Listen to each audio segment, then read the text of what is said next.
Hey, how's it going, guys? So, today I'm going to be giving my review of the game called Until Dawn. Basically, Until Dawn is a PlayStation 4 game. It's kind of a horror thriller game, I guess you could say. It's kind of an action survival thriller game. It kind of follows the storyline of your typical teenagers in a cabin far out in the woods, isolated from all humanity, that good stuff. But my review of the game is I really liked the game. I thought that it was a really well done game. And when I really start thinking about it, Until Dawn is really one of the most recent games that actually sells a point that actually is executed, They sell you on your choices actually make the game, and it does, you really do have a sense of choice. You feel that if this happens, then this happens, versus if this happened, then this happened instead of what happened for the other choice, You actually feel like your choices affect the game. And I think that that's amazing because unlike Telltale's game, which was really successful, really good, and really well done, the choices really didn't matter. When you looked at it as a whole, the choices really didn't matter at all, because it all kind of clumped together and the game was still on rails, a sense on how they wanted you to play. The game kind of still guided you the way it wanted you to play versus Until Dawn, which gives you complete control over the entire game, basically. You control how far people make it, how this happens, how these relationships are built, how these relationships are destroyed, who likes who hates who dies, who lives, who dies, You really have a choice in all of that, and I really like that. They sell you on your choices matter, and it really does matter. Your choices affect what happens and how the storyline is different, You can play this game with 4 different people and end up with a completely different storyline ending and end up with completely different characters, completely different places, completely different items, completely different clues.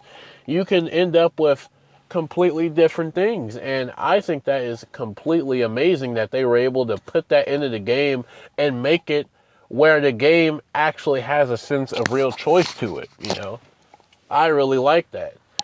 And the other aspect I liked about it is how you have a variety of these different characters you get to play as. Because one of my biggest gripes about games is how you really don't, maybe this is just me, but I don't like it when you just have one main character you play as in a game like this.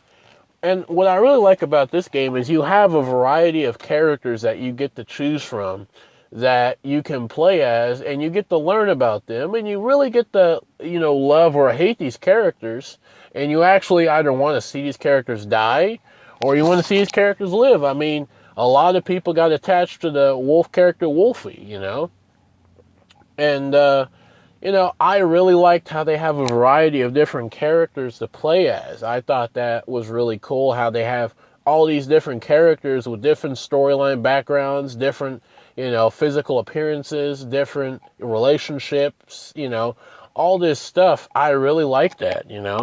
So I thought that was really well done. I like the controls. The controls are really smooth. I haven't really encountered that many glitches on the game, so that's pretty amazing as well. Now, there are a few bad things about the game, which is, given for any game. And one of the bad things is it's really cliche. Like almost every cliche you could think of for a type of game like this, this has it. Like every cliche you could probably think of is in this game. From Ouija boards to, just everything. This game is very cliche in its style of gaming. And the other thing is, I guess you could say it can be very confusing at times as to how your choices affect, maybe your choices affect the story too much, if that makes sense, where you really don't know what to do to make the story different or, to save characters or why this happens. You find yourself in a few instances where like, how do I change this? And you really don't know how to. And I think that's one downfall where it may be a little bit too much choice where you kind of are confused on how to really make the choices you want versus choices that kind of happen because of the looseness of choices, I guess you could say, if that makes sense.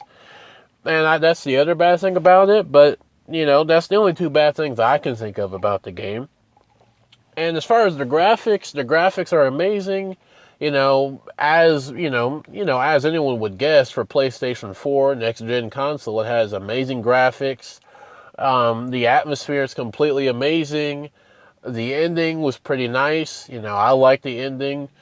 I think this game had a lot of work put into it. I think that this game is a very good next-gen game, and I would really like to see more games like this, because this is a game that, it proves you don't need to have just a full-out shooter game or a zombie apocalypse game to really have a good game that people like. This is a realistic game to an extent, with some fantasy, that puts in different aspects of horror, adventure, thriller, action, romance. It puts in all these elements and kind of combines them together to make this very interesting storyline, which is very in-depth and has a lot of work put into it. And I think that's really cool how the designers and the creators of this game put this much effort and work into the game, which overall made a fantastic game and for a fantastic gaming experience.